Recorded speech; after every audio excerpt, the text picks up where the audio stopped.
No Child Left Behind started as the Elementary and Secondary Education Act. President Lyndon Johnson signed the original act into law in 1965 and declared it a major commitment of the federal government to quality and equality in schooling. This was also important for our nation's social fabric because it poured billions of federal dollars each year into classrooms that serve low-income students. In 2001, President George W. Bush renamed it to No Child Left Behind and took Johnson's original vision to help states level the playing field for students living and learning in poverty. At the time, Bush said, "We're going to spend more money, more resources, but they'll be directed at methods that work." Those methods included a new federal system of standardized testing and accountability. Standardized testing was used to judge schools' adequate yearly progress on students in poverty, students of color, students receiving special education services, and students who speak and understand limited or no English. Schools whose adequate yearly progress was poor faced penalties of being restructured or being closed. Moving on, No Child Left Behind had mixed results. On the positive side, schools that had the capacity to improved after the first warning with no sanctions. These schools had relatively few kids below grade level and enough money and staff to focus on them. Furthermore, by making schools report results by subgroup, No Child Left Behind shined a light on disadvantaged kids and pushed schools to give them more attention, support, and help. As a result, more students graduated under the law. On the other hand, schools who didn't have the resources and lots of struggling students saw the law more as a punishment than a remedy. They continually failed adequate yearly progress and were required to write a restructuring plan that could include firing teachers, reopening as a charter school, or handing over control to the state. Some say No Child Left Behind focused too much on standardized testing. Schools ended up teaching to the test, focusing only on what students were tested on.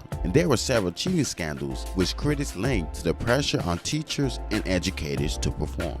Having gone through a whole K-12 experience under No Child Left Behind, I could personally say I hated it. The school year was all about preparing for the FCAT, which was the standardized test for Florida students, and nothing else. Schools would put so much emphasis on it to the point where the days of testing felt like we were going to war or something. And when I first took it in the 3rd grade, I failed miserably. I was devastated. I felt like a disappointment and a failure because it led me to being held back in the 3rd grade. School was never the same for me because from then on, my main focus was to never fail the FCAT so that I could never feel those negative emotions again. As a result, I never failed again, and as I became proficient in the English language, I became one of the top scorers on the FCAT. However, this is not a story of overcoming adversity and triumphant, but a story of how No Child Left Behind made us into test takers who saw failure as the end of the world. And now as adults, we've gotten accustomed to only showing our successes, not acknowledging that it's okay to fail.